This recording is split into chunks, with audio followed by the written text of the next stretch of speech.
apology and a promise.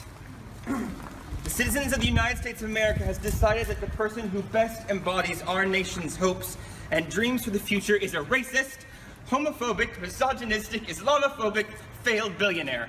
That is now America's legacy. And I am so sorry. I want to apologize to the world at large and each of you individually today.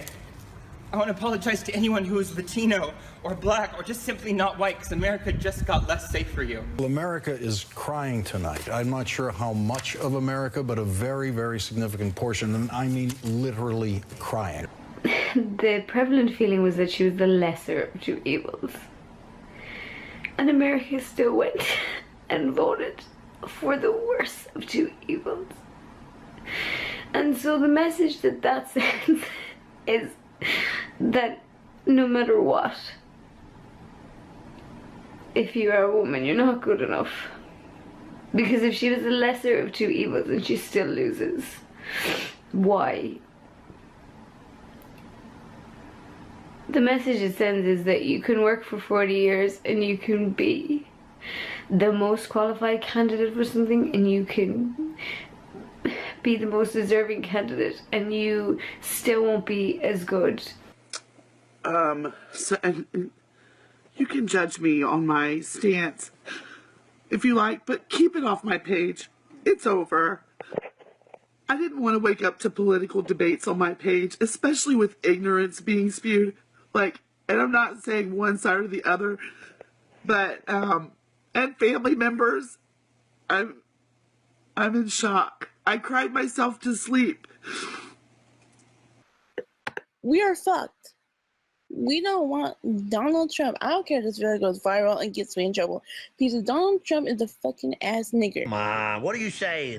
Well, not really nigger. So if Donald Trump is democratically elected and your son is serving as a Marine, you wouldn't trust his life under that commander-in-chief? And Kane said, I wouldn't. That's a pretty extraordinary thing to say. If you have a son in the Marine Corps and that you don't trust the commander-in-chief. The people in the military defend the Constitution. Everybody is crying and so upset, and it is the end of their world. Feels like the end of the world. We were on Lifetime last night, and I was slowly getting drunk is what happened to me. How do we explain how this is possible? How did this happen?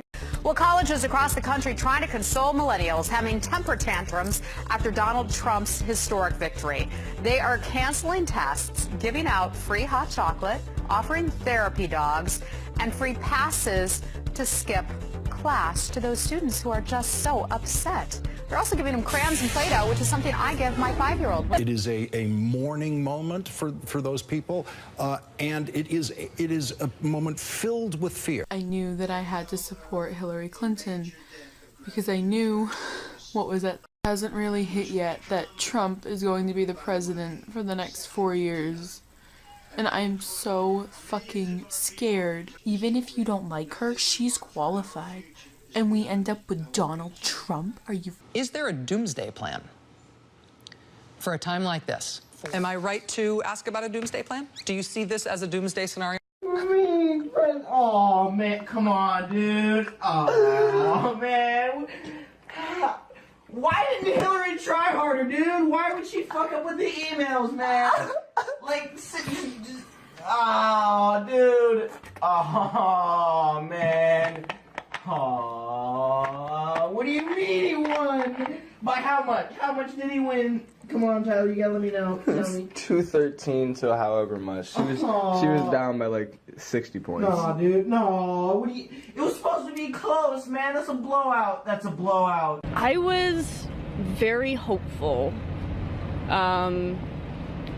cautiously optimistic, but I mean, we wouldn't have come here if we didn't think she was gonna win. She's gonna put us in slavery. We about to be in chains like a motherfucker. We going back to root. Obama gave y'all hope. Trump bring it back to root. Get your abortions now, because we're gonna be fucked, and we're gonna have to live with it. You're awake, by the way. You're not having a terrible, terrible dream. Also, you're not dead and you haven't gone to hell. This is your life now. This is our election now. This is us. This is our country. Oh my god. I'm really fucking crying. Oh my god. Our son Michael and his fiancée, I could not be here without them. And I'm an opportunity to serve. To introduce to you the President-elect of the United States. You know what? One thing I am going to say after I got it together is that I am still going to support Bernie Sanders in everything that he does, because that was my #1 guy to begin with. And I hope you guys, you know, I hope we all just educate ourselves even more than we ever have. And I hope that this doesn't destroy our nation. Actually kind of won by like one shot. Like, he has 288. He blew her out. Brexit plus. Completely. And we'll analyze the results, but that For her fullest, rebuild our highways, bridges, tunnels, airports, schools. So how do you feel about Donald Trump becoming the new president? Reclaim our country's destiny.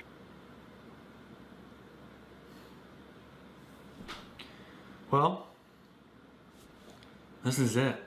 And this is not a dream. This is a nightmare. This is an American Horror Story, is what it is.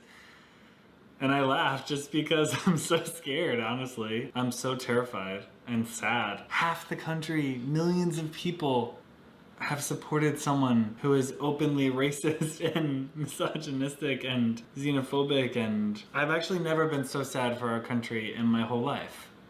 And I've never been so scared, and as a person with white privilege, I can imagine what people who don't have that privilege must be feeling. I keep going back to sleep, and then I wake up remembering that Donald Trump won the presidency last night, and it makes me want to die, in all honesty. If you don't understand why this decision on America's part is so detrimental to so many people, you need to figure it out. Not only is he a terrible, misogynistic, racist, sexist, transphobic person who is accused of, like, raping a child, for one, the people who support him are just like him and are violent and will commit hate crimes against people of color and every other minority. And even if you're not part of the communities that Trump and his supporters have specifically targeted, you need to stand up for them, okay? If someone you know is saying, I feel threatened because I'm trans, I feel threatened because I'm black, I feel threatened because I'm gay, you need to listen and say, I'll fight for you. I think we're saying we've all talked on how unpopular both of these candidates were, how high their dislikability was, and how untrusted they both were. What it looks like has developed is that voters would rather go with a flawed outsider than a flawed insider. He's heading up his transition team. Chrissy obviously had a lot of news he was dealing with in the last 2 weeks. It's unclear how far we know that. But he did have a poll was a clear area Giuliani personally stand on Trump, of course, himself, and then others that went to the end of the movements. Look for that would be in the white college-educated voters in the suburbs who could turn out in some places, certainly in Pennsylvania. At this viewing party here, this is Clinton headquarters in New York. Andrea Mitchell, she is there. Andrea? Well, you're showing the faces, the exit polling data, and you came across something fascinating. Well, this is fascinating. One of the swing groups that we have been watching in this election is suburban women. Clinton was in Wisconsin, we just checked, was April 2nd, 7 months ago.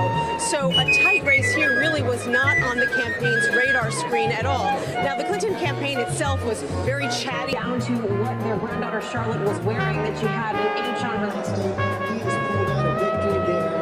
He is pulling ahead of Hillary Clinton. You see it right there. 200,000 folks. That's what Hillary Clinton's got to make up.